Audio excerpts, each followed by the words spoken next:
मैं ਜਦੋਂ ਪਹਿਲਾਂ ਬਾਹਰ ਪਹਿਲੀ ਪੋਸਟਿੰਗ ਤੇ ਗਿਆ ਤੇ ਮੇਰਾ ਕੋਈ ਉੱਚਾ ਅਹੁਦਾ ਨਹੀਂ ਸੀ, ਮੈਂ ਬਹੁਤ ਜੂਨੀਅਰ ਅਫਸਰ ਸਾਂ, ਥਰਡ ਸੈਕਟਰੀ ਸਾਂ, ਔਰ ਮੈਂ ਸੋਵੀਅਤ ਯੂਨੀਅਨ ਵਿੱਚ ਗਿਆ ਸੀ। 1982 ਦੀ ਗੱਲ ਹੈ ਜੀ। ਔਰ ਉਦੋਂ ਵੀ ਦਸਤਾਰ ਬੰਦ ਕੇ ਮੈਂ ਸੜਕ ਤੇ ਟੁਰ ਜਾਂਦਾ ਸੀ ਔਰ ਲੋਕ ਦੇਖਦੇ ਸਨ। ਕਈ ਲੋਕਾਂ ਨੂੰ ਸਮਝ ਨਹੀਂ ਸੀ ਆਉਂਦੀ ਕਿ ਕੌਣ ਹੈ, ਪਰ ਜਿਨ੍ਹਾਂ ਨੂੰ ਸਮਝ ਆਉਂਦੀ ਸੀ ਜੀ ਉਹਨਾਂ ਨੂੰ ਇੱਕਦਮ बड़ा उन्होंने को बहुत ही पॉजिटिव फीडबैक मिलता जी।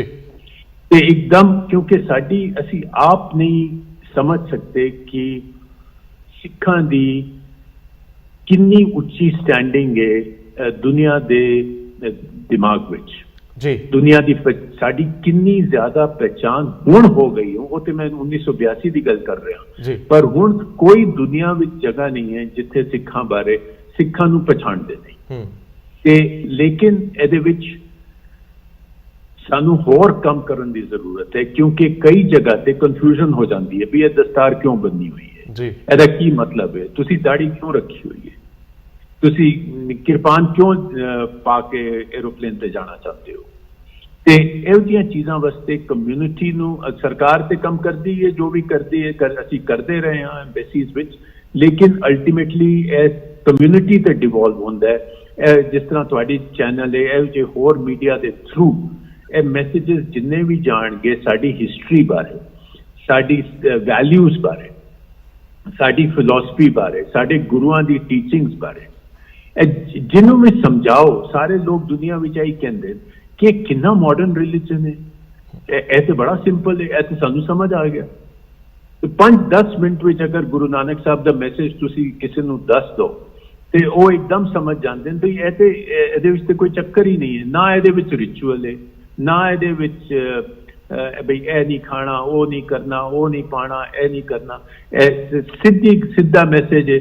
ਤੇ ਉਹ ਜਿਸ ਤਰ੍ਹਾਂ ਮੈਂ ਤੁਸੀਂ ਜ਼ਿਕਰ ਕੀਤਾ, ਕਿਰਤ ਕਰੋ, ਵੰਡ ਛਕੋ, ਨਾਮ ਜਪੋ, ਇਹ ਤਿੰਨ ਚੀਜ਼ਾਂ ਹੀ ਲੋਕਾਂ ਨੂੰ ਦੱਸ ਦੋ ਤੇ ਉਹਨਾਂ ਨੂੰ ਸਾਰਾ ਫੇਥ ਸਮਝ ਆ ਜਾਂਦਾ ਜੀ। ਸੋ ਸਾਡੀ ਸਟੈਂਡਿੰਗ ਬਹੁਤ ਹੈ, ਸਾਡਾ ਪੋਟੈਂਸ਼ੀਅਲ ਬਹੁਤ ਹੈ। ਅਸੀਂ ਜੋ ਵੀ ਮਿਸਿੰਗ ਹੈ ਉਹ ਅਸੀਂ ਆਪ ਐਕਸਪਲੇਨ ਕਰ ਸਕਦੇ ਹਾਂ, ਅਸੀਂ ਕਮਿਊਨਿਟੀ ਐਫਰਟ ਨਾਲ ਅੱਗੇ ਰੱਖ ਸਕਦੇ ਹਾਂ। ਹੁਣ ਜਿਸ ਤਰ੍ਹਾਂ ਸੇਵਾ ਦਾ ਸਾਡੀ ਮਰਿਆਦਾ ਹੈ ਸਿੱਖੀ ਵਿੱਚ, ਤੇ ਸੇਵਾ ਕਰਨੀ ਹੈ। ਭਾਵੇਂ ਤੁਸੀਂ ਦੇਖ ਲਓ ਗੁਰਦੁਆਰਿਆਂ ਵਿੱਚ ਵੱਡੇ ਤੋਂ ਵੱਡਾ ਆਦਮੀ ਜਾ ਕੇ ਲੰਗਰ ਦੀ ਸੇਵਾ ਕਰਦਾ ਹੈ, ਜੁੱਤੀਆਂ ਦੀ ਸੇਵਾ ਕਰਦਾ ਹੈ, ਜੋੜਿਆਂ ਦੀ ਸੇਵਾ ਕਰਦਾ ਹੈ। ਇਸ ਤਰ੍ਹਾਂ ਹੀ ਹੁਣ ਦੁਨੀਆ ਭਰ ਵਿੱਚ ਅਸੀਂ ਮਸ਼ਹੂਰ ਹੋ ਗਏ ਹਾਂ ਕਿ जिथे भी कोई प्रॉब्लम होता है, सुनामी आ गई, किधरे भूचाल आ गया, किधरे तूफान आ गया, उत्थे सिख ऑर्गेनाइजेशंस पहुंच जाएंगियां, लंगर ला लैणगियां, कोई टेंट ला देणगे। हुण लोग पहला तो क्यूरीअस होंदे भी ये बंदे है कौन, फिर समझ जाते, फिर हुण ये साडी पहचान हो गई है जो सेवा की पहचान है। हुण इहनूं असीं एक दो कदम अगे लैके जाना जी। तो यही मेरा वो आर्टिकल भी तुसीं ਜ਼ਿਕਰ ਕੀਤਾ ਸੀ, ਉਹ ਲਿਖਣ ਦਾ ਵੀ ਇਹੀ ਮਕਸਦ ਸੀ। ਸਰਨਾ ਸਾਹਿਬ ਤੁਹਾਡੀ ਮੈਂ ਦੋਸਤਾਂ ਨੂੰ ਦੱਸ ਦਿਆਂ ਕਿ ਜਿਹੜੀ ਇਹ ਸਧਾਰਨਤਾ ਹੈ, ਤੁਸੀਂ ਦੇਖਿਆ ਕਿ ਇੱਕ ਵੀ ਲਫ਼ਜ਼ ਅੰਗਰੇਜ਼ੀ ਦਾ ਨਹੀਂ ਵਰਤਿਆ ਗਿਆ। ਇੱਕ ਇੰਨੀ ਸਧਾਰਨਤਾ, ਇੰਨੀ ਮੁਹੱਬਤ, ਆਪਣਾਪਣ ਬਹੁਤ ਰੇਅਰ ਲੋਕਾਂ 'ਚ ਹੁੰਦਾ ਹੈ। ਸੋ ਮੈਂ ਇਹ ਸੰਸਕਾਰ ਕਿੱਥੋਂ ਆਉਂਦੇ ਆ, ਇਹ ਵਿਰਾਸਤ ਕਿੱਥੋਂ ਤੁਰਦੀ ਆ, ਉਹਦੀ ਜਾਣਕਾਰੀ ਜ਼ਰੂਰ ਲੈਣੀ ਹੈ, ਕਿਉਂਕਿ ਅਸੀਂ ਤਾਂ ਉਹ ਛੋਟਾ ਜਿਹਾ ਕੁਛ ਲੈ ਲੈਂਦੇ ਹਾਂ, ਪ੍ਰਾਪਤੀ ਕਰ ਲੈਂਦੇ ਹਾਂ, ਅਤੇ ਸਾਡਾ ਜਿਹੜਾ ਸੀਨਾ ਇੰਨਾ ਚੌੜਾ ਹੋ ਜਾਂਦਾ ਔਰ ਸਾਡਾ ਜਿਹੜਾ ਸਿਰ ਹੈ ਉਹ ਸਮਾਨ ਨੂੰ ਲੱਗਣ ਲੱਗ ਪੈਂਦਾ, ਅਸੀਂ ਹਉਮੈ ਨਾਲ ਭਰ ਜਾਂਦੇ ਹਾਂ। ਸਰਨਾ ਸਾਹਿਬ ਵਰਗੇ ਇਸ ਤਰ੍ਹਾਂ ਦੇ ਦਰਜਨਾਂ ਲੋਕ ਨੇ ਸਿੱਖਾਂ ਦੀ ਨੁਮਾਇੰਦਗੀ ਕਰਦੇ ਬਾਹਰ, ਔਰ ਇੰਨੇ ਹੰਬਲ, ਇੰਨੇ ਲਰਨਡ, ਇੰਨੇ ਸਮਝੇ ਹੋਏ, ਸੁਲਝੇ ਹੋਏ, ਮੈਨੂੰ ਕਿਤੇ ਕਿਤੇ ਸੰਗ ਆਉਣ ਲੱਗ ਜਾਂਦੀ ਹੈ, ਪਰੇਸ਼ਾਨੀ ਹੋਣ ਲੱਗ ਜਾਂਦੀ ਹੈ ਕਿ ਅਸਲ ਲੀਡਰ, ਅਸਲ ਆਗੂ ਅਸੀਂ ਪਛਾਣਿਆ ਹੀ ਨਾ। ਅਸੀਂ ਇਹਨਾਂ ਨੂੰ ਕਦੇ ਹਾਕ ਹੀ ਨਹੀਂ ਮਾਰੀ, ਪੰਜਾਬ 'ਚ ਕਦੇ ਜ਼ਿਕਰ ਹੀ ਨਹੀਂ ਹੁੰਦਾ। ਮੌਂਟੇਕ ਸਿੰਘ ਆਹਲੂਵਾਲੀਆ, ਡਾਕਟਰ ਮਨਮੋਹਨ ਸਿੰਘ, ਬੇਸ਼ੱਕ ਵੱਡੇ ਨਾਂ ਹੋ ਗਏ, ਸਾਨੂੰ ਲੈਣੇ ਪੈਂਦੇ ਆ। ਸਰਨਾ ਸਾਹਿਬ ਵਰਗੇ, ਸਰਦਾਰ ਚਰਨ ਸਿੰਘ ਵਰਗੇ, ਓਬਰਾਏ ਵਰਗੇ, ਔਰ ਹੋਰ ਚੱਡਾ ਸਾਹਿਬ ਵਰਗੇ ਇੰਨੇ ਕੁ ਨਾਂ ਜਿਨ੍ਹਾਂ ਦਾ ਬਾਰ-ਬਾਰ ਜ਼ਿਕਰ ਛੇੜੀਏ ਘੱਟ ਹੈ। ਲੇਕਿਨ ਅਸੀਂ ਨਾ ਸ਼ੁਕਰੇ ਜੇ ਹੋ ਜਾਂਦੇ ਹਾਂ। ਸਾਨੂੰ ਇਹਨਾਂ ਲੋਕਾਂ ਨੂੰ ਬਾਰ-ਬਾਰ ਮੰਚ ਦੇਣੇ ਚਾਹੀਦੇ, ਸੱਦਣਾ ਚਾਹੀਦਾ, ਸਿੱਖਣਾ ਚਾਹੀਦਾ, ਜਿਨ੍ਹਾਂ ਨੇ ਵੱਡੇ ਮੰਚਾਂ ਤੋਂ ਬਹੁਤ ਕੁਝ ਨਵਾਂ ਸਿਰਜਿਆ। ਸੋ ਸਰਨਾ ਸਾਹਿਬ ਦੱਸਿਓ ਜ਼ਰਾ, ਇਹ ਕਿੱਥੋਂ ਆ ਰਹੀ ਸਾਰੀ ਪ੍ਰੇਰਨਾ ਤੁਹਾਡੇ ਫਾਦਰ ਸਾਹਿਬ ਬਾਰੇ, ਪਰਿਵਾਰ ਬਾਰੇ ਜ਼ਰਾ ਪਿੱਛੋਂ। जी मेरे फादर साहब महेंद्र सिंह सरना सन जी, और ਉਹ Indian audit and account service ਦੇ ਉੱਚ ਅਧਿਕਾਰੀ ਰਹੇ ਸਨ ਆਪਣੇ ਕੈਰੀਅਰ ਵਿੱਚ। ਪਰ ਉਹਨਾਂ ਨੇ ਨਾਲ ਉਹਨਾਂ ਦੀ ਬਹੁਤ ਲਿਟਰੇਰੀ ਰੁਚੀ ਰਹੀ, ਲਿਟਰੇਰੀ ਅਚੀਵਮੈਂਟ ਰਹੀ। ਉਹਨਾਂ ਨੇ ਕਈ ਨੋਵਲ ਲਿਖੇ, ਸ਼ਾਰਟ ਸਟੋਰੀ ਰਾਈਟਰ ਜਿਹੜੇ ਪਾਰਟੀਸ਼ਨ ਤੋਂ ਬਾਅਦ ਜਿਹੜੀ ਜਨਰੇਸ਼ਨ ਪੰਜਾਬੀ ਲੇਖਕਾਂ ਦੀ ਸੀ ਉਹਨਾਂ ਵਿੱਚ ਉਹਨਾਂ ਦੀ ਕਾਫੀ ਸਟੈਂਡਿੰਗ ਸੀ। ਉਹਨਾਂ ਦੀਆਂ ਕਿਤਾਬਾਂ ਜਿਸ ਤਰ੍ਹਾਂ ਛਵੀਆਂ ਦੀ ਰੁੱਤ, ਗੰਗਾ ਤੇ ਕਾਂਡੇ ਤੇ ਕਈ ਸਾਰੀਆਂ ਕਿਤਾਬਾਂ ਉਹਨਾਂ ਦੀਆਂ ਸ਼ਾਰਟ ਸਟੋਰੀਜ਼ ਦੀਆਂ ਔਰ ਨੋਵਲਸ, ਔਰ ਬਾਅਦ ਵਿੱਚ ਉਹਨਾਂ ਨੇ ਸਿੱਖ ਹਿਸਟਰੀ ਤੇ 4 ਬਹੁਤ ਵੱਡੇ ਮਹਾਕਾਵ ਲਿਖੇ। ਕਮਾਲ ਹੈ। ਉਹ ਜਿਸ ਤਰ੍ਹਾਂ ਪੌਂਟਾ, ਸਾਕਾ ਚਿੰਕੀਆ, ਅਬਜੂਜਨ ਕੋ ਦਾਓ, ਇਹ ਸਾਰੇ ਮਹਾਕਾਵ ਨੇ ਜੋ ਸਿੱਖ ਗੁਰੂਆਂ ਦੀ ਲਾਈਫ, ਉਹਨਾਂ ਦੀ ਟੀਚਿੰਗਸ, ਉਹਨਾਂ ਦੀ ਐਕਸਪੀਰੀਐਂਸਿਸ, ਗੁਰੂ ਗੋਬਿੰਦ ਸਿੰਘ ਜੀ, ਗੁਰੂ ਤੇਗ ਬਹਾਦਰ ਸਾਹਿਬ, ਇਹਨਾਂ ਬਾਰੇ ਉਹ ਮਹਾਕਾਵ ਵੀ ਲਿਖੇ। ਤੇ as a short story writer, novelist, poet ਉਹਨਾਂ ਦੀ ਬਹੁਤ ਸਟੈਂਡਿੰਗ ਸੀ ਔਰ ਅਸੀਂ ਉਹਨਾਂ ਕੋਲੋਂ ਇਹੀ ਸਿੱਖਿਆ ਸੀ। ਉਹਨਾਂ ਕਦੀ ਕੋਈ ਜਾ ਕੇ ਕੋਈ ਦੂਜਾ ਅਹੁਦਾ ਨਹੀਂ ਲੱਭਿਆ, ਨਾ ਉਹਨਾਂ ਨੇ ਆਪ ਜਾ ਕੇ ਕਦੀ ਕੋਈ ਅਵਾਰਡ ਕਿਹਾ ਵੀ ਮੈਨੂੰ ਦੇ ਦਿਓ।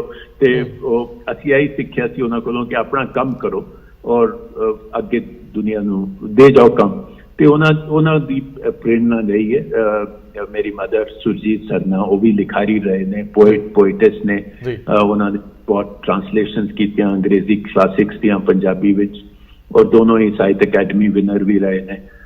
ਤੇ ਸਾਡੇ ਘਰ ਵਿੱਚ ਕੁਝ ਲਿਟਰੇਰੀ ਵਿਰਾਸਤ ਰਹੀ ਹੈ ਔਰ ਅਸੀਂ ਕੋਸ਼ਿਸ਼ ਕਰ ਰਹੇ ਹਾਂ ਕਿ ਜਿੰਨਾ ਉਹਨਾਂ ਨੂੰ ਅੱਗੇ ਲੈ ਜਾਈਏ ਇਸ ਵਿਰਾਸਤ ਨੂੰ ਬੱਚਿਆਂ ਵਾਸਤੇ, ਉਨੀ ਕੋਸ਼ਿਸ਼ ਕਰ ਰਹੇ ਹਾਂ।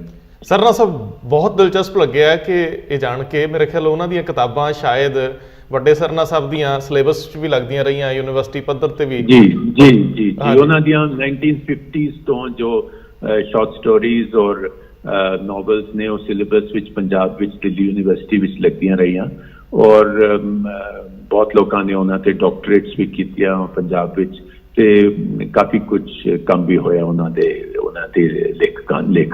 ਲਿਖਣ ਤੇ। ਸਰਨਾ ਸਾਹਿਬ, ਪਿਛੋਕੜ ਕਿੱਥੋਂ ਦਾ ਹੈ ਪਿੱਛੇ?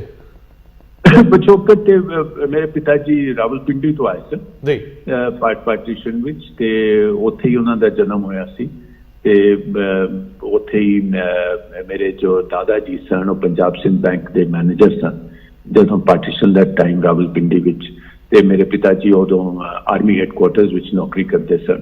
ਤੇ ਪਾਰਟੀਸ਼ਨ ਵਿੱਚ ਕਾਫੀ ਮੁਸ਼ਕਿਲਾਂ ਨਾਲ ਸਾਰੀ ਫੈਮਿਲੀ ਆ ਗਈ ਦਿੱਲੀ, ਜਿਸ ਤਰ੍ਹਾਂ ਕਿੰਨੀਆਂ ਸਾਰੀਆਂ ਫੈਮਿਲੀਜ਼ ਪਾਰਟੀਸ਼ਨ ਵਿੱਚ ਥੋੜੀਆਂ ਵੰਡ ਗਈਆਂ, ਥੋੜੇ ਲੋਕ ਰਹਿ ਗਏ, ਥੋੜੇ ਆ ਗਏ। ਤੇ ਇੱਥੇ ਆ ਕੇ ਫਿਰ ਨਵੀਂ ਜ਼ਿੰਦਗੀ ਸ਼ੁਰੂ ਕੀਤੀ ਉਸ ਸਾਰੀ ਜਨਰੇਸ਼ਨ ਨੇ। ਤੇ ਮੇਰੇ ਪਿਤਾ ਜੀ ਨੇ ਆ ਕੇ ਫਿਰ UPSC ਦਾ ਐਗਜ਼ਾਮ ਦਿੱਤਾ 1950 ਵਿੱਚ। ਤੇ ਉਹਨਾਂ ਨੇ 1950 ਵਿੱਚ Indian audit and account service ਵਿੱਚ ਉਹ ਸਿਲੈਕਟ ਹੋ ਗਏ। ਦੋਸਤੋ, ਕਿੰਨੀ ਦਿਲਚਸਪ ਗੱਲ ਹੈ ਕਿ ਅਸੀਂ ਛੋਟੀਆਂ ਚੀਜ਼ਾਂ ਤੋਂ ਹਿੰਮਤ ਹਾਰ ਜਾਂਦੇ ਹਾਂ।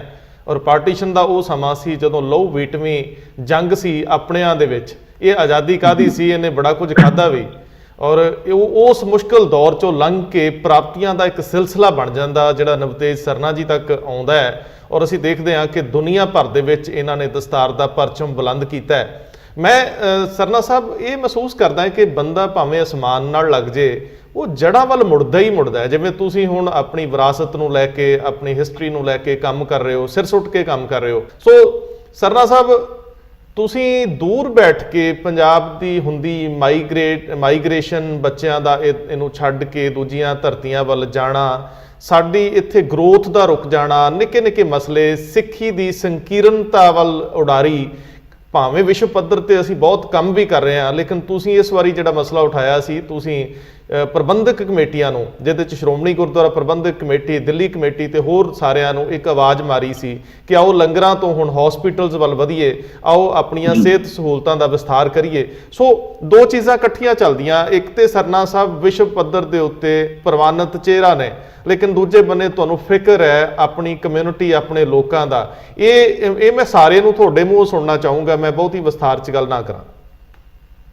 मैं एक और गल खत्म करना पिछले पॉइंट की जो तुसी रेज की सी पार्टीशन दे बारे ते मैनूं याद आया कि जो पिताजी दी कहानियां दा जिक्र होया उन्हां दी ज्यादातर शॉर्ट स्टोरीज पार्टीशन बारे सन ते इहनूं अगे ले जाण वास्ते मैं 30 स्टोरीज इन्हां दियां अंग्रेजी विच करके सैवेज हार्वेस्ट ना है वो किताब भी 5-7 साल पहला छपी सी कि दुनिया नूं पता लगे कि पंजाब दी पार्टीशन विच की होया और जो बेसिक मैसेज है ना 30 कहानियां दा सी वो सी के बेसिकली कि सानू उम्मीद कदी नहीं छड़नी चाहिए और दूजा सी कि भावें धर्म कोई भी होए आदमी दा ओदे विच अच्छे लोग भी होंदे और बुरे लोग भी जी हर धर्म विच ते ए 2 पॉइंट सारियां कहानियां दे कॉमन सन ते तां ही मैं 30 कहानियां सिलेक्ट कीतियां सन जी जी हुण जिस तरह गल रही तुहाडी अगली पॉइंट दी मैं कहना कि अपनी रूट्स अपने मुੱਢ ਨੂੰ आदमी भुल जाए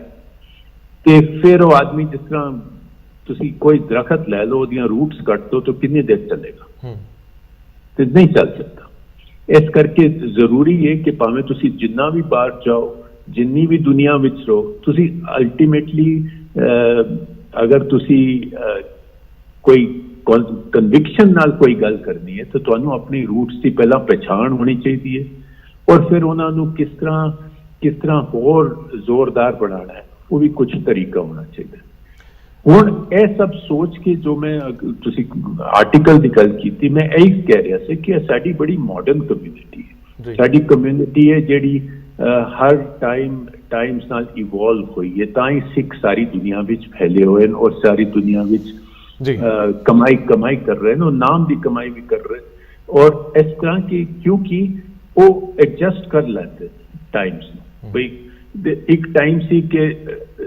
सिख सरदार घोड़े ते चढ़ के हिंदुस्तान नूं बचाने वास्ते लड़ाइयां लड़ते सन दूजा टाइम सी कि तुसी फौज विच जांदे सन हुण भी जाते हुण भी जाना चाहिए लेकिन इस तरह ही के चुनौती आई कि हेल्थ सिस्टम हुण साडी कंट्री विच हेल्थ सिस्टम की खास साफ कमी दिस रही जदों इन्ना चुनौती आई है कोविड की तो तुहानू दिस रहा बई हेल्थ सिस्टम साडे किन्ने कम ने किन्नियां ICU बेड्स नहीं ने वेंटीलेटर नहीं ने इक्विपमेंट नहीं है डॉक्टरों को टेस्टिंग इक्विपमेंट नहीं है कि हुण 70-75 साल हो गए साडी देश की आजादी नूं तुहाडा सिस्टम नहीं है हुण अगर यह सिस्टम सरकार ते करेगी जो करेगी जी लेकिन मैं देख रहा सी कि साडी कम्यूनिटी इन्ना कुछ कर रही है इंडिविजुअल लेवल पे वॉलंटियर ऑर्गेनाइजेशन के लेवल पे लंगर लगाए हुए लोगों को शेल्टर दे रहे सब अच्छा काम हो रहा है मैं नहीं कह रहा कि कम नहीं हो रहा और होना भी चाहिए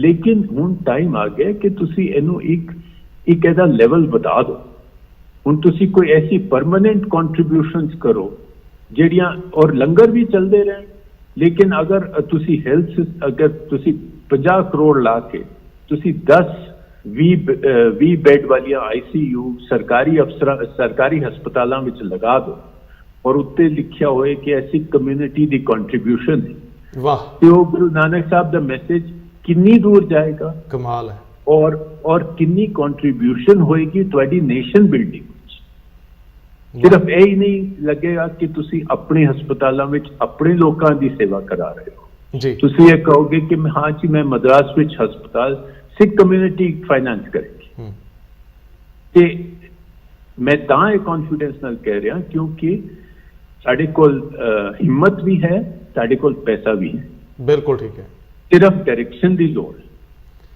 सरना साहब ਅਸੀਂ ਪਿੱਛੇ ਗੱਲ ਕੀਤੀ ਸੀਗੀ ਕਿ ਵਿਸ਼ਵ ਪੱਧਰ ਦੇ ਉੱਤੇ ਕਿਉਂਕਿ ਸਿੱਖ ਫੈਲ ਗਏ ਆ ਹੁਣ नो डाउट कि साडे कोल श्रोमणी गुरुद्वारा प्रबंधक कमेटी श्री अकाल तख्त साहब वर्गे कंसैप्ट ने साडे कोल संस्थावां ने लेकिन फिर भी एक लोड़ महसूस होंदी है कि जिहड़े तुहाडे वर्गे लोग जिहड़े प्रभावशाली हस्तियां ने जिन्हां दा असर दुनिया भर च बैठे जिहड़े धनाड़ सिख आ उन्हां ते भी है तुसीं 50 करोड़ की गल की इत्थे तां कल्ला कल्ला बंदा 100 करोड़ रुपया लगा सकता है लेकिन फिर भी क्योंकि संगती रूप च हुंदा है तो ये जिहड़ी एक तरह नाल डोनेशन के रूप च जां इकट्ठे करके कलैक्टिवली कुछ चंगा हुंदा है तो बेहतर हुंदा है सो बहुत बेहतर है कि तुहाडे वर्गे लोग छोटा जिहा औखा सवाल है बुरा ना मन्निओ कि जदों तुसीं सियाणे लोग पंजाब वल वेंदे हो ये जिस धर्म की तुसीं पछाण हो ਇਹ ਉਸ ਧਰਮ ਦੀ ਸਿਰਜਣਾ ਦਾ ਕੇਂਦਰ ਹੈ, ਸਥਾਪਤੀ ਦਾ ਕੇਂਦਰ ਹੈ, ਉਤਪਤੀ ਦੀ ਧਰਤੀ ਹੈ। ਇਹ ਜ਼ਮੀਨ ਤੁਹਾਡੀ ਹੈ, ਇਹ ਏਰੀਆ ਖਿੱਤਾ ਤੁਹਾਡਾ ਹੈ। ਇੱਥੇ ਜ਼ਰੇ ਜ਼ਰੇ 'ਚ ਸਾਡੇ ਗੁਰੂਆਂ ਦੀ ਆਪਣੀ ਜਿਹੜੀ ਉਹ ਕਰਮ ਪਿਆ ਹੈ, ਆਪਣੇ ਸਾਡੀ ਪ੍ਰੇਰਨਾ ਪਈ ਹੈ। ਸੋ ਜਦੋਂ ਇਹਨੂੰ ਤੁਸੀਂ ਖੁਰਦਿਆਂ ਦੇਖਦੇ ਹੋ, ਆਰਥਿਕ ਤੌਰ ਤੇ ਨੀਵੇਂ ਜਾਂਦਿਆਂ ਦੇਖਦੇ ਹੋ, ਸਮਾਜਿਕ ਤੌਰ ਤੇ ਉਲਝੇ ਦੇਖਦੇ ਹੋ, ਰਾਜਨੀਤਿਕ ਤੌਰ ਤੇ ਖੜਾ ਦੇਖਦੇ ਹੋ, ਧਾਰਮਿਕ ਤੌਰ ਤੇ ਜਿੰਨੀ ਸਾਨੂੰ ਓਪਨ ਮਾਈਂਡਡ ਹੋਣਾ ਚਾਹੀਦਾ ਉਹ ਨਹੀਂ, ਫਿਰ ਉਦੋਂ ਕਦੇ ਮਨ ਚ ਆਉਂਦਾ ਹੈ ਕਿ ਚਲੋ ਕੰਟਰੀਬਿਊਟ ਕਰੀਏ। ਕਿੰਨੇ ਦੋਸਤ ਮਿੱਤਰ ਤੁਹਾਡੇ ਨੇ, ਕਿੰਨੇ ਤੁਹਾਡੇ ਸੱਜਣ ਨੇ ਜਿਨ੍ਹਾਂ ਕੋਲ ਬਹੁਤ ਵੱਡਾ ਸਿਰ ਹੈ, ਜਿਨ੍ਹਾਂ ਕੋਲ ਖੁੱਲੇ ਦਿਮਾਗ ਆ, ਜਿਨ੍ਹਾਂ ਕੋਲ ਵਿਚਾਰ ਪ੍ਰਵਾਹ ਆ, ਖਿਆਲ ਦੀ ਉਡਾਰੀ ਆ। ਕਦੇ ਇੰਜ ਸੋਚਦੇ ਹੋ ਕਿ ਚਲੋ ਹੁਣ ਸਰਵ ਕਰੀਏ, ਦੁਨੀਆ ਭਰ ਦੇ ਵਿੱਚ ਰਾਸ਼ਟਰ ਨੂੰ ਸਰਵ ਕਰ ਲਿਆ, ਆਪਣਿਆਂ ਨੂੰ ਵੀ ਕਰੀਏ? ਕਦੇ ਆਉਂਦਾ ਖਿਆਲ? ਮੇਰਾ ਖਿਆਲ ਕਿ ਤੁਸੀਂ ਬਹੁਤ ਹੀ ਇੰਪੋਰਟੈਂਟ ਸਵਾਲ ਉਠਾਇਆ। ਪਹਿਲੀ ਗੱਲ ਤੇ ਜੋ ਕਈ ਵਾਰੀ ਕਈ ਚੀਜ਼ਾਂ ਦੇਖ ਕੇ ਦੁੱਖ ਬਹੁਤ ਹੁੰਦਾ ਜੀ। ਤੇ ਮੈਂ ਪਿਛਲੇ ਸਾਲ ਅੰਮ੍ਰਿਤਸਰ ਵਿੱਚ ਇੱਕ ਲੈਕਚਰ ਵੀ ਦਿੱਤਾ ਸੀ ਮਾਝਾ ਹਾਊਸ ਵਿੱਚ ਕਿ ਪੰਜਾਬ ਦੇ ਕੀ ਚੈਲੰਜਸ ਨੇ ਅੱਜ। ਤੇ मैं यह भी कह सकना कि बहुत लोग तैयार ने कंट्रीब्यूट करने वास्ते, क्योंकि परसों आर्टिकल छपया ਉਹਦੇ बाद मैनू पता नहीं किन्नियां टेलीफोन आए जी लोकां दियां कि ਅਸੀਂ ਵੀ ਬਿਲਕੁਲ ਇੰਜ ਹੀ ਸੋਚਨੇ ਆ, ਸਾਨੂੰ ਕੁਝ ਕਰਨਾ ਚਾਹੀਦਾ ਜੀ। ਕੰਟਰੀਬਿਊਸ਼ਨ ਦੀ ਤੁਹਾਨੂੰ ਕਮੀ ਨਹੀਂ ਹੋਏਗੀ ਤੇ ਲੋਕ ਬਹੁਤ ਤਿਆਰ ਨੇ ਇੰਟੈਲੈਕਚੁਅਲ ਇਨਪੁਟ ਵਾਸਤੇ, ਪਰ ਸਾਨੂੰ ਸਿਰਫ ਇੱਕ ਤਰ੍ਹਾਂ ਦੀ ਜਿਸ ਤਰ੍ਹਾਂ ਆਈਡੀਆ ਇਹ ਇੱਕੋ ਆਈਡੀਆ ਨਹੀਂ ਹੈ ਜੋ ਮੈਂ ਲਿਖਿਆ, ਇਹਦੇ ਕਈ ਇਹਦੇ 50 ਆਈਡੀਆ ਬਣ ਸਕਦੇ ਤੇ ਇਹ ਆਈਡੀਆ ਬਣ ਕੇ ਤੇ ਕੋਈ ਲੀਡਰਸ਼ਿਪ ਚਾਹੀਦੀ ਹੈ ਅੱਗੇ, ਕਿਉਂਕਿ ਜਿੱਥੇ ਤਾਂ ਹੀ ਮੈਂ SGPC ਨੂੰ ਲਿਖਿਆ, ਔਰ ਸਿਰਫ SGPC ਨਹੀਂ ਕਿ SGPC ਵੀ ਬਹੁਤ ਅੱਛਾ ਕੰਮ ਕਰ ਰਹੇ ਨੇ, ਪਰ ਹੋਰ ਵੀ ਗੁਰਦੁਆਰਾ ਸੰਸਥਾਵਾਂ ਨੇ ਜਿਸ ਤਰ੍ਹਾਂ ਦਿੱਲੀ ਗੁਰਦੁਆਰਾ ਕਮੇਟੀ, ਹੋਰ ਵੀ ਸਭ ਜਗ੍ਹਾ ਦੀਆਂ ਇਹ ਸਾਰੇ ਇਹਨਾਂ ਨੂੰ ਅਗਰ ਐਡਵਾਈਸ ਚਾਹੀਦੀ ਹੈ ਤੇ ਬਹੁਤ ਸਾਰੇ ਮੇਰੇ ਤੋਂ ਬਿਹਤਰ ਸੋਚਣ ਵਾਲੇ ਤਿਆਰ ਬੈਠੇ ਹੋ ਤੇ ਅਸੀਂ ਆ ਕੇ ਗੱਲ ਕਰ ਸਕਨੇ ਆ, ਐਡਵਾਈਸ ਕਰ ਸਕਨੇ ਆ, ਉਹ ਕੋਈ ਪ੍ਰੋਬਲਮ ਨਹੀਂ ਹੈ। ਲੇਕਿਨ ਹੁਣ ਸਾਨੂੰ ਇੱਕ ਤਰ੍ਹਾਂ ਦੀ ਸਾਡੀ ਕਮਿਊਨਿਟੀ ਨੂੰ ਅਗਰ ਅਸੀਂ ਕਰਾਂਗੇ ਤੇ ਇਹ ਇੱਕ ਉਦਾਹਰਣ ਬਣੇਗਾ ਬਾਕੀ ਰਿਲੀਜੀਅਸ ਕਮਿਊਨਿਟੀਜ਼ ਵਾਸਤੇ। ਸਰ ਕਿ ਤੁਸੀਂ ਆਪਣੇ ਪੈਸਾ ਮੰਦਿਰਾਂ ਮਸਜਿਦਾਂ ਦਾ ਪੈਸਾ ਕਿੱਥੇ ਜਾ ਰਿਹਾ ਉਹ ਵੀ ਜ਼ਰਾ ਲਾਓ ਤੇ ਅਸੀਂ ਆਪ ਇਵੋਲਵ ਕਰੀਏ, ਕਿਉਂਕਿ ਅਸੀਂ ਕਿੰਨੇ ਗੁਰਦੁਆਰੇ ਬਣਾ ਰਹੇ ਹਾਂ, ਕਿੰਨਾ ਮਾਰਬਲ ਲਾਉਂਦੇ ਹਾਂ ਗੁਰਦੁਆਰਿਆਂ ਤੇ, ਕਿੰਨਾ ਸੋਨਾ ਲਾਉਂਦੇ ਹਾਂ। ਕਈ ਵਾਰੀ ਉਹ ਮਾਰਬਲ ਵੀ ਗਲਤ ਜਗ੍ਹਾ ਤੇ ਲੱਗ ਜਾਂਦਾ ਕਿਉਂਕਿ ਹਿਸਟੋਰੀਕਲ ਜਿਹੜੇ ਗੁਰਦੁਆਰੇ ਨੇ ਉਹਨਾਂ ਤੇ ਮਾਰਬਲ ਦੀ ਲੋੜ ਹੀ ਨਹੀਂ ਜੀ। ਪਰ ਉਹ ਮੈਂ ਸਿਰਫ ਉਦਾਹਰਣ ਦੇ ਰਿਹਾ ਕਿ ਇਹਦੇ ਪੈਸੇ ਨਾਲ ਹੀ ਤੁਸੀਂ ਕਮਿਊਨਿਟੀ ਦਾ ਨਾਂ ਹੋਰ ਉੱਚਾ ਕਰ ਸਕਦੇ ਹੋ, ਇਸ ਦੇਸ਼ ਵਿੱਚ ਹੋਰ ਕੰਟਰੀਬਿਊਸ਼ਨ ਕਰ ਸਕਦੇ ਹੋ, ਔਰ ਗੁਰੂ ਨਾਨਕ ਸਾਹਿਬ ਦਾ ਮੈਸੇਜ ਸਾਰੇ ਦੇਸ਼ ਵਿੱਚ ਫੈਲਾ ਸਕਦੇ ਹੋ। ਔਰ ਅਗਰ ਇਹ ਡਾਇਰੈਕਸ਼ਨ ਤਾਂ ਹੀ ਮੈਂ ਕਿਹਾ ਕਿ ਤੁਸੀਂ ਚੜਾਵੇ ਦੀ ਫਿਕਰ ਨਾ ਕਰੋ ਕਿ ਇਸ ਸਾਲ ਚੜਾਵਾ ਘੱਟ ਆਏਗਾ। ਅਗਰ ਹਰਮੰਦਰ ਸਾਹਿਬ ਤੋਂ ਅਪੀਲ ਹੋਏਗੀ ਵੀ ਸਾਨੂੰ ਇੰਨਾ ਪੈਸਾ ਚਾਹੀਦਾ ਤੇ ਦੁਨੀਆ ਭਰ ਦੇ ਸਿੱਖ ਤਿਆਰ ਹੋ ਜਾਣਗੇ। ਸਰ ਕ੍ਰੈਡੀਬਿਲਿਟੀ ਬਹੁਤ ਅਹਿਮ ਸਵਾਲ ਹੈ ਸੰਸਥਾਵਾਂ ਦੀ ਤੇ ਵਿਅਕਤੀਆਂ ਦੀ। ਭਰੋਸੇਯੋਗਤਾ ਵਿਸ਼ਵਾਸਯੋਗਤਾ ਤੋਂ ਬਿਨਾਂ ਅੱਗੇ ਗੱਲ ਤੁਰਦੀ ਨਹੀਂ। ਜਦੋਂ ਮੈਂ ਸਰਨਾ ਸਾਹਿਬ ਦਾ ਚਿਹਰਾ ਦੇਖਦਾ ਹਾਂ, ਮੈਨੂੰ ਯਾਦ ਹੈ ਕਿ ਵਿਦੇਸ਼ ਮੰਤਰਾਲੇ ਦੀ ਜਦੋਂ ਵੀ ਪ੍ਰੈਸ ਕਾਨਫਰੰਸ ਹੁੰਦੀ ਸੀ ਤੇ ਤੁਹਾਡੇ ਚਿਹਰੇ ਦੇ ਵਿੱਚ ਭਾਵੁਕਤਾ ਦੇ ਨਾਲ ਸੰਜੀਦਗੀ ਦਾ ਅਕਸ ਸਾਫ਼ ਉੱਭਰਦਾ ਰਿਹਾ।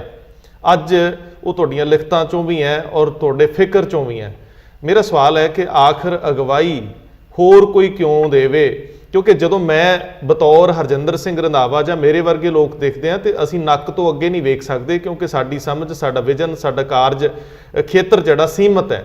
ਸਰਨਾ ਸਾਹਿਬ ਵਰਗੇ ਬਾਕੀ ਲੋਕ ਜਿਨ੍ਹਾਂ ਨੇ ਦੇਸ਼ ਦੇ ਪੱਧਰ ਦੇ ਉੱਤੇ, ਦੁਨੀਆ ਦੇ ਪੱਧਰ ਦੇ ਉੱਤੇ ਫੈਸਲੇ ਲੈਣ ਦੇ ਵਿੱਚ ਅਹਿਮ ਭੂਮਿਕਾ ਨਿਭਾਈ ਆ ਜਾਂ ਅਹਿਮ ਫੈਸਲਿਆਂ ਦੇ ਵਿੱਚ ਹਿੱਸੇਦਾਰ ਰਹੇ ਆ, ਉਹ ਸਾਡੀ ਕੌਮ ਨੂੰ, ਸਾਡੇ ਖਿੱਤੇ ਨੂੰ ਅਗਵਾਈ ਦੇ ਸਕਦੇ ਆ। ਅਸੀਂ ਸੀਮਤ ਹੋ ਜਾਂਦੇ ਆ ਸਿਆਸਤਾਂ ਵਿੱਚ, ਅਸੀਂ ਸੀਮਤ ਹੋ ਜਾਂਦੇ ਆ ਭਾਈਚਾਰਿਆਂ 'ਚ, ਅਸੀਂ ਸੀਮਤ ਹੋ ਜਾਂਦੇ ਆ ਵੋਟ ਤੱਕ।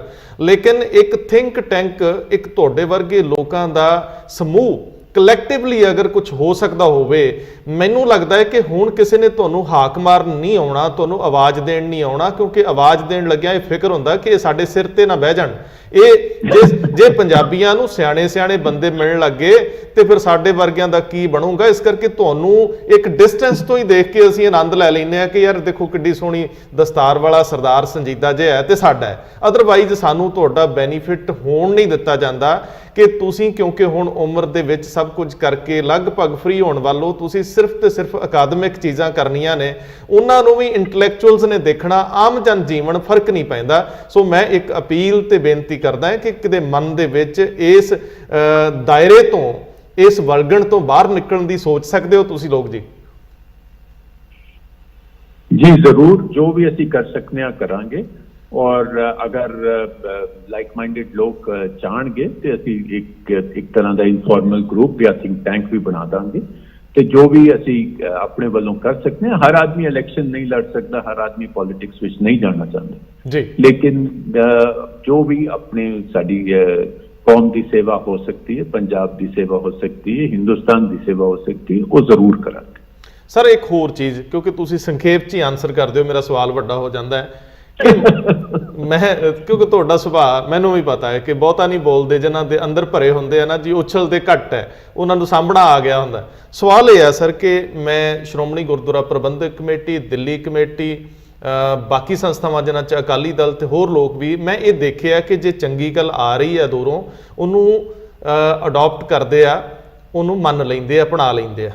ਸ਼ਰਤ ਇਹ ਆ ਕਿ ਸਾਡੇ ਲੋਕ ਪਤਾ ਨਹੀਂ ਕਿਹੜੀ ਹਉਮੈ 'ਚ, ਗੁੱਸਾ ਨਾ ਕਰਿਓ, ਵੱਡੇ ਲਿਖਣ ਵਾਲੇ, ਵੱਡੇ ਸਟੇਚਰ ਵਾਲੇ, ਵੱਡੇ ਸਿੱਖ, ਧਨਾੜ ਸਿੱਖ, ਸਾਰੇ ਕਿਸੇ ਇੱਕ ਹਉਮੈ ਦੇ ਵਿੱਚ ਫਸ ਜਾਂਦੇ ਆ ਕਿ ਆਖਰ ਫਿਰ ਇਸ ਜਿੱਲਣ 'ਚ ਫਸੀ ਗੱਡੇ ਨੂੰ ਕੌਣ ਕੱਢੂਗਾ। ਕਿ ਜੇ ਤੁਸੀਂ ਇੱਕ ਆਪਣੇ ਤੌਰ ਤੇ ਯਤਨ ਸ਼ੁਰੂ ਕਰ ਲਓ, ਸਰਦਾਰ ਤਰਲੋਚਨ ਸਿੰਘ ਨੇ ਇਹ ਯਤਨ ਕੀਤੇ ਆ ਕਿ ਕੁਝ ਵੱਡੇ ਸਿੱਖ ਜਿਹੜੇ ਆ ਉਹ ਇਕੱਠੇ ਹੋ ਕੇ ਅਗਵਾਈ ਦੇਣ। ਅਗਵਾਈ ਇਦਾਂ ਵੀ ਨਹੀਂ, ਤੁਸੀਂ ਆਪਣਾ ਜਿੱਦਾਂ ਤੁਸੀਂ ਲਿਖਿਆ ਹੈ ਇੱਥੇ ਅਸਰ ਹੋ ਰਿਹਾ, ਮੈਂ ਦੇਖਿਆ ਬਹੁਤ ਅਸਰ ਹੋ ਰਿਹਾ, ਸਪਰੈਡ ਹੋ ਰਿਹਾ, ਲੋਕ ਗੱਲ ਕਰ ਰਹੇ ਆ ਇੱਥੇ। ਜੇਕਰ ਤੁਸੀਂ ਕੌਮ ਨੂੰ ਸ਼੍ਰੋਮਣੀ ਕਮੇਟੀ ਵੱਲ, ਸ਼੍ਰੀ ਅਕਾਲ ਤਖਤ ਸਾਹਿਬ ਵੱਲ ਸੁਝਾਅ ਰੂਪ 'ਚ ਹੀ ਕੁਝ ਇਕੱਠੇ ਭੇਜ ਦਿੰਦੇ ਹੋ, 20 ਬੰਦੇ, 20 ਸਿਰ, ਉਹ ਮੈਨੂੰ ਪਤਾ ਹੈ ਕਿ 20 ਸਿਰ ਕਿੱਡੇ ਵੱਡੇ, ਜੇ ਇਕੱਠੇ ਵੀ ਹੋ ਜਾਣ ਤੇ ਬਾਕੀਆਂ ਨੂੰ ਛੱਡ ਕੇ ਤੁਹਾਡੇ ਪਿੱਛੇ ਲੋਕ ਲੱਗ ਜਾਣਗੇ। ਤੁਸੀਂ ਬਿਹਤਰ ਸ਼ਾਸਕ ਵੀ ਚੁਣਨ ਲਈ ਲੋਕਾਂ ਨੂੰ ਸਲਾਹ ਦੇ ਸਕਦੇ ਹੋ, ਤੁਸੀਂ ਬਿਹਤਰ ਨੀਤੀਆਂ ਬਣਾ ਕੇ ਰੱਖ ਸਕਦੇ ਹੋ ਕਿ ਭਾਈ ਪੰਜਾਬ ਦੇ ਲੋਕੋ ਵੋਟ ਉਹਨੂੰ ਪਾਇਓ ਜਿਹੜਾ ਇੰਨਾ ਵੱਲ ਆਊਗਾ। ਤੁਹਾਨੂੰ ਪਤਾ ਕੌਮ ਦੀ ਹੋਣੀ ਕੀ ਆ, ਇੱਧਰ ਵੀ ਜ਼ਰਾ ਕਿਤੇ ਨਜ਼ਰ ਮਾਰੋਗੇ ਸਰ? ਜ਼ਰੂਰ।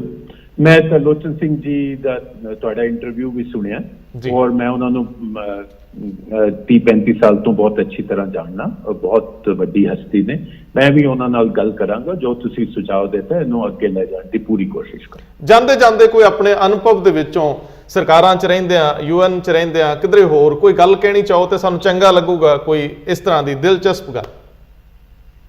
ਮੈਂ ਇੱਕ ਵਾਰੀ ਕਹਿਣਾ ਚਾਹਾਂਗਾ ਕਿ ਮੈਂ ਇੱਕ ਵਾਰੀ ਅਮਰੀਕਾ ਵਿੱਚ ਕਮ ਸੇ ਕਮ ਮੈਂ 25 ਸਾਲ ਪਹਿਲਾਂ ਦੀ ਗੱਲ ਕਰ ਰਿਹਾ ਤੇ ਮੈਂ ਇੱਕ ਛੋਟੇ ਜਿਹੇ ਸ਼ਹਿਰ ਵਿੱਚ ਬਾਹਰ ਚੱਲ ਰਿਹਾ ਸਾਂ ਤੇ ਮੈਂ ਦਸਤਾਰ ਪਾਈ ਹੋਈ ਸੀ, ਪਰ ਮੈਂ ਕੋਈ ਐਸੀ ਮਤਲਬ ਤਿਆਰ ਵਿਆਰ ਹੋ ਕੇ ਨਹੀਂ, ਐਵੇਂ ਜੀਨਸ ਪਾ ਕੇ ਚੱਲ ਰਿਹਾ ਸਾਂ। ਇੱਕ ਆਦਮੀ ਨੇ ਆਪਣੀ ਬਾਲਕਨੀ ਤੋਂ ਉੱਤੋਂ ਮੈਨੂੰ ਆਵਾਜ਼ ਲਗਾਈ। ਅੱਛਾ। ਔਰ ਨਿਊ ਆਰਲੀਨਸ ਦੀ ਗੱਲ ਹੈ ਜੀ, ਤੇ ਉਹ ਬੈਠਾ ਹੋਇਆ ਸੀ ਉੱਪਰ ਬਾਲਕਨੀ ਤੇ ਚਾਹ ਪੀ ਰਿਹਾ ਸੀ ਤੇ ਉਹਨੇ ਆਵਾਜ਼ ਲਗਾਈ ਤੇ ਕਹਿੰਦਾ ਕਿ ਯੂ ਆਰ ਅ ਸਿੱਖ ਜੀ। ਤੇ ਮੈਂ ਕਿਹਾ ਬਈ ਤੈਨੂੰ ਇੱਥੇ ਮੈਂ ਹੈ ਤੇ ਸਿੱਖ, ਪਰ ਤੁਹਾਨੂੰ ਕਿਸ ਤਰ੍ਹਾਂ ਪਤਾ ਲੱਗਾ, ਤੁਸੀਂ ਗਏ ਹੋਏ ਹੋ ਪੰਜਾਬ, ਤੁਸੀਂ ਦੇਖੀ ਹੋਈ ਹੈ? ਕਹਿੰਦਾ ਮੈਂ ਕਦੀ ਇੰਡੀਆ ਨਹੀਂ ਗਿਆ, ਕਦੀ ਮੈਂ ਪੰਜਾਬ ਨਹੀਂ ਗਿਆ। ਤੇ ਮੈਂ ਕਿਹਾ ਫਿਰ ਤੁਹਾਨੂੰ ਕਿਸ ਤਰ੍ਹਾਂ ਪਛਾਣ ਹੋਈ? ਕਹਿੰਦੇ ਕਿ ਤੁਹਾਡੀ ਚਾਲ ਵਿੱਚ ਕੁਝ ਐਸੀ ਗੱਲ ਸੀ, ਤੁਹਾਡੀ ਅੱਖ ਵਿੱਚ ਕੁਝ ਐਸੀ ਗੱਲ ਸੀ ਜੋ ਮੈਂ ਕਿਹਾ ਕਿ ਤੁਸੀਂ ਸਿੱਖ ਹੋ। ਤੇ ਖੈਰ ਉਹਨੂੰ ਦਸਤਾਰ ਦੀ ਇੰਡੀਕੇਸ਼ਨ ਤੇ ਮਿਲੀ ਹੋਏਗੀ, ਪਰ ਜੋ ਉਹਨੇ ਇਹ ਨਹੀਂ ਕਿਹਾ ਕਿ ਤੁਸੀਂ ਸਿਰ ਤੇ ਦਸਤਾਰ ਬੰਨ੍ਹੀ ਹੋਈ ਹੈ। ਤੇ ਇਸ ਕਰਕੇ ਮੈਂ ਕਹਿ ਰਿਹਾ ਕਿ ਸਾਡੀ ਜਿਹੜੀ ਹਿਸਟਰੀ ਹੈ, ਸਾਡੀ ਜਿਹੜਾ ਗੁਰੂਆਂ ਨੇ ਸਾਨੂੰ ਸੈਲਫ ਕੌਨਫੀਡੈਂਸ ਦਿੱਤਾ, ਗੁਰੂਆਂ ਨੇ ਜੋ ਸਾਨੂੰ ਸਿਖਾਇਆ ਬਈ ਸੱਚਾਈ ਦੇ ਰਸਤੇ ਤੇ ਆਦਮੀ ਕੰਮ ਕਰੇ ਤੇ ਇਸ ਦੁਨੀਆ ਵਿੱਚ ਕੰਮ ਕਰੇ, ਇਸ ਦੁਨੀਆ ਨੂੰ ਨਸ ਕੇ ਕੰਮ ਨਾ ਕਰੇ, कि जंगलों में जाने की लौड़ नहीं, लड़ाई तुहाडा मुहिम इत्थे ही है। यह सब चीज़ां साडी हिस्टरी विच आ गईयां, साडे DNA विच आ गईयां, साडे चाल चलन विच आ गईयां। हुण इहनूं असीं ਇਹਦੇ ਤੇ ਪਹਿਲਾਂ ਤੇ ਸਾਨੂੰ ਅਸੀਂ ਇਹਨਾਂ ਨੂੰ ਮਾਣ ਦੇਣਾ ਇਹਨਾਂ ਚੀਜ਼ਾਂ ਨੂੰ। ਅਗਰ ਅਸੀਂ ਆਪਣੀ ਆਇਡੈਂਟੀਟੀ ਗਵਾ ਦਾਂਗੇ, ਅਗਰ ਸਾਰੇ ਦਸਤਾਰ ਲਾ ਕੇ ਵਾਲ ਕਟਾ ਕੇ ਦੁਨੀਆ ਵਿੱਚ ਘੁੰਮਾਂਗੇ ਤੇ ਪਹਿਲਾਂ ਤੇ ਉਹ ਪਛਾਣ ਹੀ ਨਹੀਂ ਰਹਿਣੀ ਸਾਡੀ ਜੀ। ਅੱਛਾ, ਪਹਿਲਾਂ ਇਹਦੇ ਤੇ ਸਾਨੂੰ ਮਾਣ ਹੋਣਾ ਚਾਹੀਦਾ ਹੈ। ਸਾਡੀ ਆਇਡੈਂਟੀਟੀ ਹੈ, ਇਹਦਾ ਕੀ ਮਤਲਬ ਹੈ ਤੇ ਇਹਦਾ ਹੁਣ ਪ੍ਰੈਕਟੀਕਲ ਮੈਨੀਫੈਸਟੇਸ਼ਨ ਕੀ ਹੋ ਸਕਦਾ ਹੈ।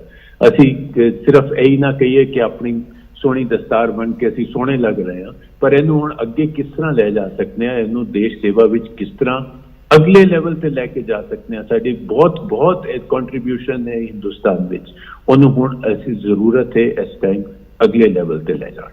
ਸਰਨਾ ਸਾਹਿਬ, ਉਹ ਕਿਹੜਾ ਚਾਅ ਹੈ ਜਿਹੜਾ ਤੁਹਾਨੂੰ ਥੱਕਣ ਨਹੀਂ ਦਿੰਦਾ? ਕਿਉਂਕਿ ਅਕਸਰ ਜੌਬ ਦੇ ਵਿੱਚ 8 ਘੰਟੇ ਤਾਂ ਕੰਮ ਕਰਨਾ ਹੀ ਪੈਂਦਾ, ਖਾਸ ਤੌਰ ਤੇ ਤੁਹਾਡੇ ਵਰਗੇ ਜਿਹੜੇ ਅਸਾਈਨਮੈਂਟ ਸੀਗੀਆਂ ਉਹਨਾਂ ਦੇ ਵਿੱਚ ਤਾਂ 12-12 ਘੰਟੇ ਵੀ ਕੰਮ ਕਰਨਾ ਪੈਂਦਾ ਹੈ। ਲੇਕਿਨ ਉਹ ਕਿਹੜਾ ਚਾਅ ਜਿਹੜਾ ਤੁਹਾਨੂੰ ਥੱਕਣ ਨਹੀਂ ਦਿੰਦਾ ਕਿ ਤੁਸੀਂ ਜੌਬ ਜਿਹੜੀ ਤੁਹਾਨੂੰ ਅਸਾਈਨ ਹੋਈ ਉਸ ਤੋਂ ਇਲਾਵਾ ਵੀ 10-10 ਘੰਟੇ ਕੱਢ ਲੈਂਦੇ ਹੋ ਪੜ੍ਹਨ ਤੇ ਲਿਖਣ ਲਈ, ਤੇ ਇੰਨੀ ਦਿਨੀ ਵੀ ਤੁਸੀਂ ਉਸੇ ਹੀ ਚਾਅ ਨਾਲ, ਜਜ਼ਬੇ ਨਾਲ ਕਲਮ ਤੇ ਵੀ ਹੱਥ ਅਜਮਾਈ ਕਰ ਰਹੇ ਹੋ ਔਰ ਤੁਸੀਂ ਜਿਹੜਾ ਜਿੱਥੇ ਵੀ ਅਗਵਾਈ ਦੀ ਲੋੜ ਦੇ ਰਹੇ ਹੋ, ਉਹ ਚਾਹ कि मैं कुछ ऐसे कुछ एग्जैक्ट पॉइंट नहीं देता जा सकता, बस मैं ये कह सकना कि जज्बा अंदरों आता है, उपरों ही कुछ मेहर होती है, डायरेक्शन मिलती है कि हुण तुसीं यह करना, हुण इन्ना करो। तो अगर आदमी अपनी आवाज़ सुनता रहे, अंदर की आवाज़ सुनता रहे, तो डायरेक्शन मिलती रहती है। सरना साहब बहुत मेहरबानी, हिम्मत भी मिलती रहती। ਬਹੁਤ ਮਿਹਰਬਾਨੀ, ਤੁਸੀਂ ਸਮਾਂ ਕੱਢਿਆ, ਕਿਉਂਕਿ ਤੁਹਾਡੇ ਵਰਗੇ ਲੋਕਾਂ ਨਾਲ ਗੱਲ ਕਰਨੀ ਇਹ ਸਾਡਾ ਹਾਸਲ ਤੇ ਸਾਡਾ ਮਾਣ ਹੈ ਪੂਰੀ ਕਮਿਊਨਿਟੀ ਦਾ, ਕਿਉਂਕਿ ਤੁਸੀਂ ਬੋਲਣ ਨਾਲੋਂ ਕਰਨ 'ਚ ਯਕੀਨ ਰੱਖਦੇ ਹੋ ਔਰ ਕਰਮ ਪ੍ਰਧਾਨ ਜਿਹੜਾ ਇੱਕ ਸਾਡਾ ਸੰਕਲਪ ਹੈ, ਕਨਸੈਪਟ ਹੈ, ਸਿਧਾਂਤ ਹੈ, ਉੱਤੇ ਚੱਲਦੇ ਪਏ ਹੋ। ਮੇਰਾ ਖਿਆਲ ਹੈ ਕਿ ਮੇਰੇ ਵਰਗੇ ਬਹੁਤ ਸਾਰੇ ਲੋਕ ਤੁਹਾਡੇ ਤੋਂ ਪ੍ਰੇਰਨਾ ਲੈਂਦੇ ਹੋਣਗੇ ਤੇ ਲੈਂਦੇ ਰਹਿਣਗੇ। Thank you so very much. Thank you ਜੀ, ਥੈਂਕ ਯੂ।